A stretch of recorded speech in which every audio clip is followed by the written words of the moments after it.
Welcome to Critical Thinkers Academy without scenario, bez scenariusza. With me, I have, who are you? My name is Doug, and I am a director here at Dynatrace.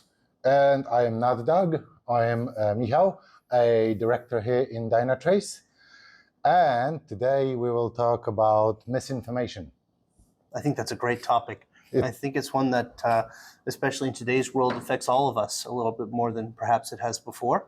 Why? Because with the widespread dissemination of information across not only the internet, but through the news and other places, and just even in our own workplaces, we have to be critical in what kind of information we're absorbing and what kind of information we need to stop, take a step back from, and kind of decide whether or not it's really the truth or not. There's so many different opinions and so many different things masquerading as facts out there that having the right discernment and even the right tools in your belt of tools to properly determine what is the reality of the conversations you're having and the different facts you're encountering versus those that are not is going to help make your life a lot better, I would say. Okay. Any example, recent example from your daily work where you could be misinformed? Absolutely. So sometimes for different people interpret things that happen at work in different ways. So maybe, for example, you have an agreement to work on a certain topic or project, and you have a really great conversation about it, or so you thought, and everybody seemed to be in agreement about it, but then it turns out later that 2 or 3 people in your group misunderstood things or thought of it a different way, and then the information that they disseminated to others was different than what you thought as well, and the whole thing kind of turns into a different kind of idea than what it was originally intended to be. And so maybe you're not in that group of people who's in that meeting. Maybe you were somebody on the outside waiting for information about that meeting. So then you're looking at it from a completely different lens than the people who attended that meeting or were participating in that project. And so your understanding of what kind of work, for example, is expected of you could be very different from the actual parameters of what that project was intended to be. So some sort of different ways that you can combat that is, of course, if you have any doubts, you should be looking at what was written about the meeting. Talk to some of the other people who were there to confirm if you think something might not be accurate. Maybe there's something said that differentiates from what was written in the meeting notes. Those are very valid questions to ask, and they're very valid ones to pursue.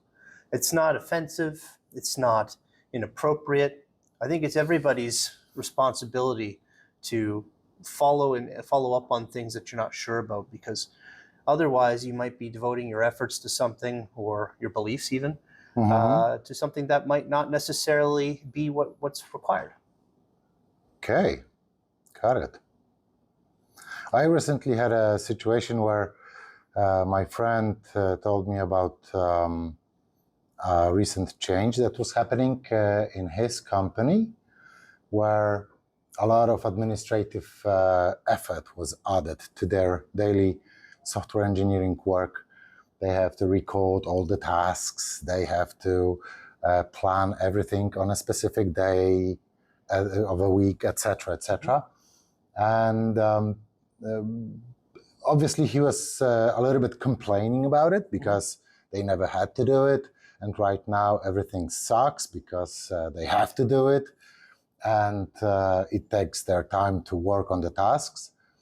And he was really convincing me that was a bad idea in his company to introduce those changes. Then I asked him if he knows what is the reason behind introducing all of those changes, and he wasn't. And we started a discussion. So, do you know if the software was delivered on time, for example? Do you know if the teams are delivering as promised? Can you confirm this? Is it a public company? And he said, yes, it is. So guess what?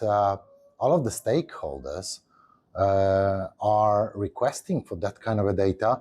What is wrong, what is right with the company? So you have to be detailed about it. So otherwise, they will not invest in the company through stocks, through buying their stocks. So delivering this kind of a perspective changed his narrative, and he was no longer saying that it's a stupid change because he really had the full set of data.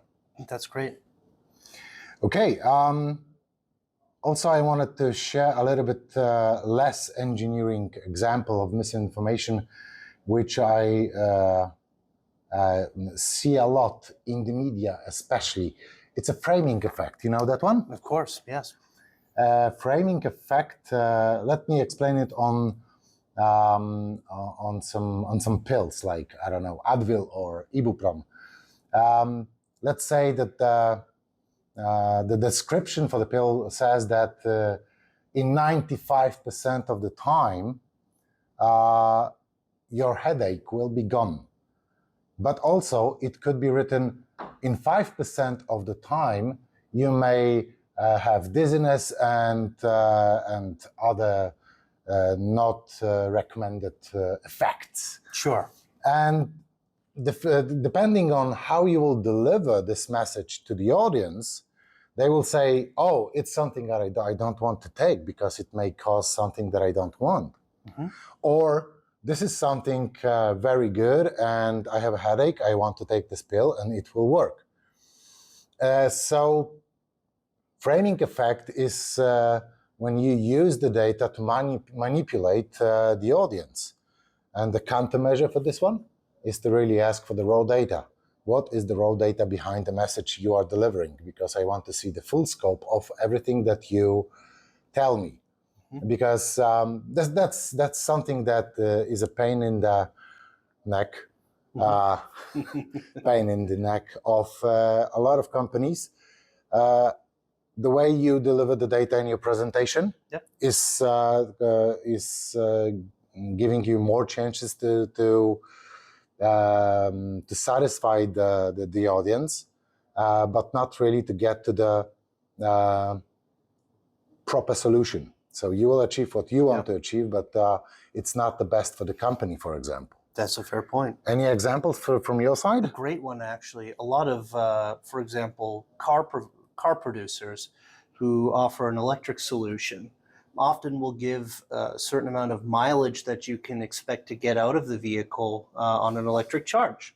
But some of the details that they might, for example, leave out would be that that's in 27 degrees Celsius weather in the middle of summer that you can get that kind of range. And they might leave out the fact that you will have decreased range of your vehicle if it's minus 30 degrees Celsius outside. So that's another thing that requires a little bit more digging and a little bit more of the raw data to look at. So when did you run this test during the year? What other information is there? And sometimes that information just simply might not be available and you have to do some digging on your own. And one of the great places, I think, in situations where it could, for example, be a consumer product is on the internet looking in forums. People who own vehicles, if you're in, for example, will tell you quite like what the reality of owning that vehicle is like.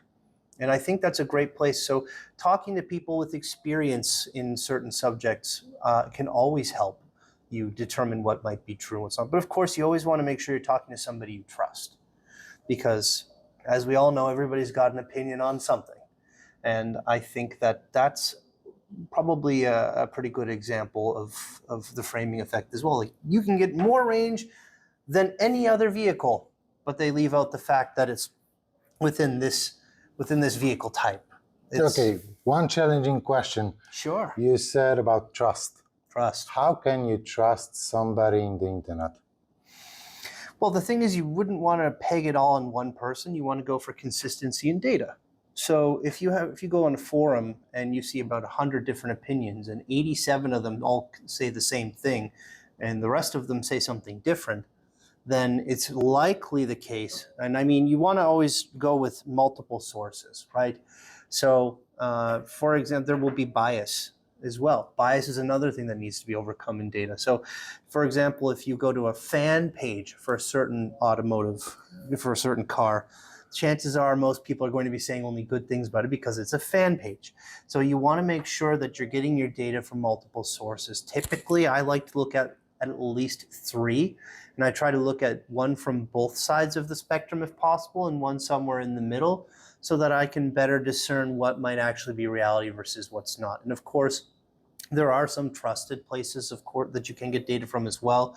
Like there's different car rating sites, for example, and the same can be applied to anything out there. There's different that take the raw data, the raw statistics, for example, how many malfunctions per 100 vehicles each manufacturer might have.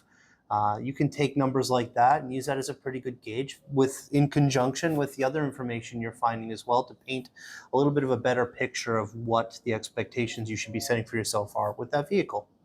Okay. Guys, those are the type of discussions we lead through examples during the Critical Thinkers Academy workshops. One of them will be happening in October in DynaHub, in Dynatrace. Sorry, not DynaHub. It's Dynatrace Hub? No, Our hub upstairs? Yeah. What's the name of it? One hub? Dynatrace One Hub? One Hub. One Hub. Pretty sure it's One Hub. Yeah. We're going to go with One Over Hub. there. 8th floor. Yeah, 8th floor, yeah. So in October, we will have workshops on that. And I would like to invite you there because together with Rafał, we'll be there hosting this. But together with Alicia and Doug, we are introducing a little bit more details in a recorded fashion so that you can get familiar with some facts and how we operate on a daily basis here in the office. Doug? Yeah, I think actually it's going to be a really great event. We're going to cover a lot of different topics that are very interesting and definitely pertaining to what we do here too. The people who will be co-hosting this are all fantastic, very insightful people with a lot of experience. I think it's a real privilege to work alongside them, and I've personally learned so much from working alongside these people. So I feel very confident in saying that I think we could all learn something from this. There's a real potential here. So I'd really love to see as many people come out as possible, and I think we'll have a great time. Perfect. Guys, join us in October and hear you soon. Michael's going to be giving you free Skittles as well. Just kidding. Oh my God. Okay. You can cut that part out. At the end, you need to say a dad joke. Dad? Oh, I got a million of those. Why didn't you say something sooner? Okay, did I tell you the joke about the limousine? No? It's too long.